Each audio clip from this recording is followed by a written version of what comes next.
السلام علیکم ناظرین، میں جاوید اقبال آپ تمام سامعین کا ناظرین کا آپ کے ہی یوٹیوب چینل شاہین کلاسز اردو میں تہہ دل سے خیر مقدم کرتا ہوں۔ آج کا یہ کلاس TRE 3 اور 4 اور دیگر مقابلہ ذاتی امتحان کے لیے مفید ہونے والا ہے، کیونکہ ہم قصیدہ اور سودا سے تعلق رکھنے والے کچھ سوالات کریں گے۔ چلیے بلا تاخیر شروع کرتے ہیں۔ پہلا سوال ہے کہ درج ذیل اجزائے ترکیبی کی صحیح نشاندہی کیجیے۔ تو ہم نے یہ قصیدہ سے تعلق رکھنے والا ہے، تو قصیدہ کے 5 اجزائے ترکیبی ہیں، آپ کو یاد ہونا چاہیے، ازبر یاد ہونا چاہیے۔ تشبیب، گریز، مدح، مدعا، دعا، یہ 5 ہیں، ان کو یاد ہونا چاہیے، سیکوینس میں یاد ہونا چاہیے، ٹھیک ہے۔ اس کو اگر یاد کرنے کا ایک طریقہ بھی یہ ہے تو تا کا پہلا، پھر گاف، پھر میم کا مدح کا میم، پھر مدعا کا میم، پھر دال، تغ ممد، ٹھیک ہے۔ تو تے سے ہو گیا تشبیب، گاف سے ہو گیا گریز، میم سے ہو گیا مدح، میم سے ہوگا مدعا، اور دال سے ہو گیا دعا۔ ایک چک آپ بنا سکتے ہیں اپنے سے، یا ایسی تشبیب، گریز، مدح، مدعا، دعا آپ یاد رکھیں گے۔ چلیے کوشچن نمبر 2 کی طرف ہم بڑھتے ہیں۔ کوشچن میں پوچھا گیا ہے کہ قصیدہ کس زبان کا لفظ ہے اور یہ کس لفظ سے نکلا ہے۔ کوشچن نمبر 1، فارسی قصیدہ یا عربی قصد سے، یا فارسی قصدن سے، یا عربی قصائد سے۔ تو ہم جانتے ہیں اس کا نمبر B صحیح ہو جائے گا، عربی قصد سے نکلا ہے، ٹھیک ہے۔ چلیے کوشچن نمبر 3 کی طرف چلتے ہیں۔ 3 میں بولا گیا ہے کہ ذیل کے بیانات کو غور سے پڑھیے اور صحیح بیانات کی نشاندہی کیجیے۔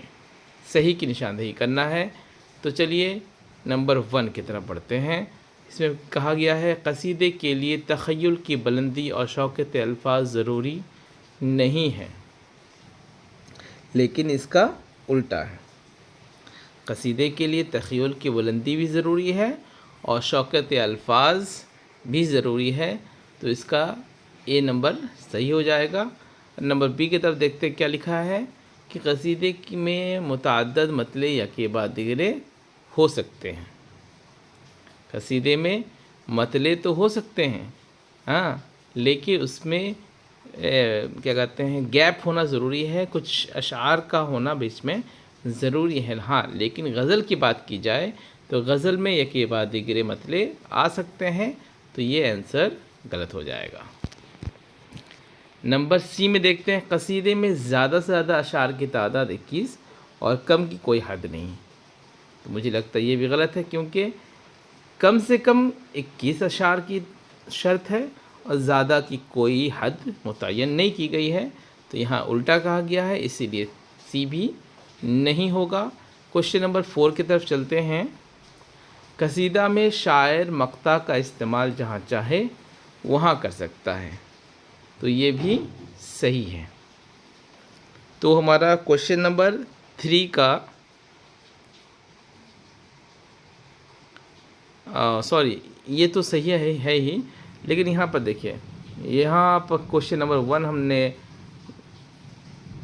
شوکت الفاظ ضروری نہیں ہے، اس کو دھیان سے دیکھنا بھول گیا تھا، تو یہاں کہہ رہا ہے کہ شوکت الفاظ ضروری نہیں ہے، حالانکہ شوکت الفاظ کا ہونا ضروری ہے۔ تخیل کی بلندی تو ہونا ہی ہے اور شوکت الفاظ بھی ہونا ضروری ہے، لیکن یہاں پر نہیں ہے لکھا ہے، اس لیے یہاں پر اس کا آنسر یہ نہیں ہوگا، تو یہ نہ A ہوگا، نہ B ہوگا، نہ C ہوگا، صرف اور صرف کوشچن نمبر D ہوگا، ٹھیک ہے۔ چلیے کوشچن نمبر 4 کی طرف بڑھتے ہیں۔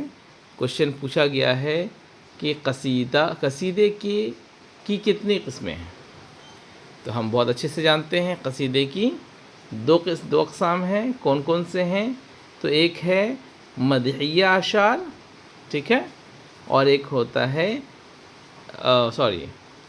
ایک ہوتا ہے تمہیدیہ اور ایک ہوتا ہے خطابیہ۔ ایک کیا ہوتا ہے